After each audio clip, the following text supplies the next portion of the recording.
I pray you do. I will tend her here and woo her wisdom spirit when she comes.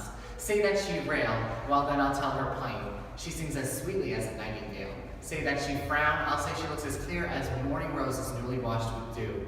Say she be muted and will not speak a word, then I'll commend her volubility, and say she uttereth piercing eloquence. If she do bid me pap, I'll give her thanks as though she bids me stay by her a week. If she do deny to wed, I'll crave the day when I shall ask the banns, and when be married. But here she comes, and now, Petruchio, speak. Good morrow, Kate, for that's your name I hear. Well, have you heard that something hard of hearing? They call me Katherine that do talk to me. You lie in faith, for you are called plain Kate, and bonny Kate, and sometimes Kate the cursed. But Kate, the prettiest Kate in Christendom, Kate of Cape Hall, my super dainty Kate, for dainties are all Kates. And therefore, Kate, take this of me, Kate of my consolation, hearing thy mildness praised in every town, thy virtue spoke of and thy beauty sounded, yet not so deeply as to thee belongs. Myself am moved to woo thee for my wife. Moved in good time. Let him that moved you hither remove you hence. I knew you were first, you are immovable. Movable. A joint stool. Thou hast hit it. Come sit on me. Asses are made to bear, and so are you. Woman are made to bear, and so are you. No such shade as you, if me you mean. Alas, good Kate, I will not burden thee, for knowing me to be but young and light.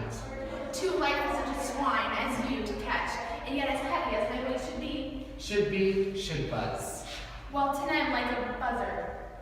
Oh, slow-winged turtle, shall a buzzard take thee? Aye, for a turtle as he takes a buzzard. Come, come, you wasp, I faith you are too angry. If I were a wasp, best beware my sting. My remedy is that you pluck it out. Aye, if the fool would find it where it lies. Who knows not where a wasp does wear his sting? In his tail. In his tongue. Whose tongue? In yours, if you talk of tails, and so, farewell. What, with my tongue in your tail? Nay, come again, good Kate, I'm a gentleman. That I'll try. I swear I'll cuff you if you strike me again. So may you lose your arms. If you strike me, you are no gentleman, and if no gentleman, then no arms. A herald, Kate, oh put me in thy books. What is your crest? A cock's comb? A combless cock, so Kate will be my hen. No cock of mine, you crow like a craven. Nay, come, Kate, come. You must not look so sour. It is my fashion when I see a crab. Why, here's no crab, and therefore look not sour. There is. Then show it me. Had I a glass, I would. What you mean, my face? Well aimed of such a young one. Now, by St. George, I am too young for you. Yet you are withered. 'Tis with cares. I cannot. Nay, hear you, Kate. In sooth, you scape me not. I chafe you. If I tarry, let me go. No, not a whit. I find you passing gentle. 'Twas told me you were rough and coy and sullen, and now I find your report very liar. For thou art pleasant, gamesome, passing, courteous, but slow in speech, yet sweet as springtime flowers. Thou canst not frown, thou canst not look askance, nor bite the lippin as angry, and wenches will not hast thou pleasure to be cross in talk.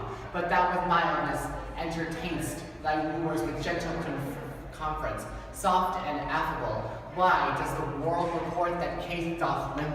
O slanderous world! Kate, and like the haze, twig is straight and slender, and as brown in hue as hazelnuts, and sweeter than the kernel. Oh, let me see thee walk, thou dost not halt. Go, fool, in whom thou comest command. Did ever Diane so become as grove as came this chamber with her princely gait? Oh, be thou Diane, and let her be Kate, and let Kate be chaste and Diane sportful. Where did you study all that goodly speech? It is extempore, from my mother's wit. A witty mother, witless else her son. Am I not wise?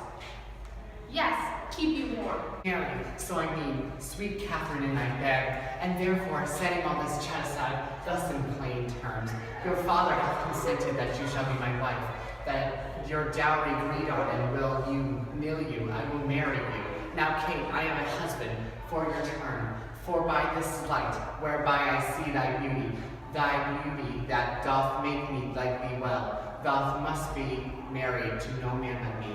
For I am he, am born to tame you, Kate, and bring you from a wild Kate to a Kate comfortable as other household Kates. Here comes your father, never make denial. I must and will have Catherine to my wife. In this passage, excerpted from Shakespeare's play, The Taming of the Shrew, the issue of sexism is dealt with through the interactions between the shrew's Catherine and arrogant Petruchio. The passage takes place at Catherine's house during an attempt by Petruchio to woo her. Petruchio is trying to win Catherine's hand in marriage so that her younger sister, Bianca, may marry a suitor. Baptista, Catherine's father, only has one rule to marry her. She must love Petruchio. His efforts to Catherine are in vain because he comes off as a domineering and commanding person who Catherine argues with throughout the passage. In the beginning of the excerpt, Petruchio is talking to the audience about how he plans to marry Catherine by wooing her, and if she denies his love, he will set up a marriage date and tell Baptista that she loves him. Catherine comes in, and Petruchio calls her Kate, which she does not like, to put her down and to make it seem like he has more power than her. He continues to call her Kate to reiterate that he has no control. Then he says that he is inspired to woo her. Catherine then calls him a movable, which means a crazy person, but she tells him that it's a joint stool. This is one of many puns. Petruchio tells Catherine to sit on him, and she says, asses are made to bear children. Then Petruchio says, women are made to bear the weight of man during sexual intercourse.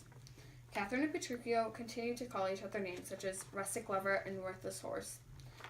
She calls him a buzzard, which means a buzzing insect, which also means a stupid person, which she means to call him. Then Petruchio calls Catherine a wasp, and then she says, beware my sting. Petruchio talks about sticking his tongue up her tail. They continue to fight. The next pun, Catherine is talking about a crest. A crest can be something on the top of a knight's helmet or the comb on a rooster. Catherine then says he looks like a defeated rooster or coward. Next, Petruchio tells Catherine that she looks sour-faced and that she says it happens when she sees a crab, by which she means a crab apple. But Petruchio thinks she means a sour-faced person and tells her that there is no sour-faced persons around, so she does not need to frown. Then Petruchio compliments Catherine about all the good things about her. She then tells him to go command his servants. Then he compares her to the Roman goddess Diana. Then she asks him where he gets all his good speech, and he responds that it's from his mother. She finishes by saying that Petruchio can keep himself warm and does not need her for a wife. He concludes that she will be his wife and he will take care of her. The passage connects to the significance of the overall story because it talks about the issue of sexism in society where men think they have total control over women and are supposed to be in a superior position. Within the scene, Petruchio consistently tries to take control of Catherine and overpower her. The passage of a whole delivers the significant idea that men are people who pry on easily controllable women and have a calm and content life. It demonstrates the larger idea that hard-to-get women are not attracted to men unless they get some sort of prize out of marrying them, like in the book where Petruchio only married Catherine for her money, not love.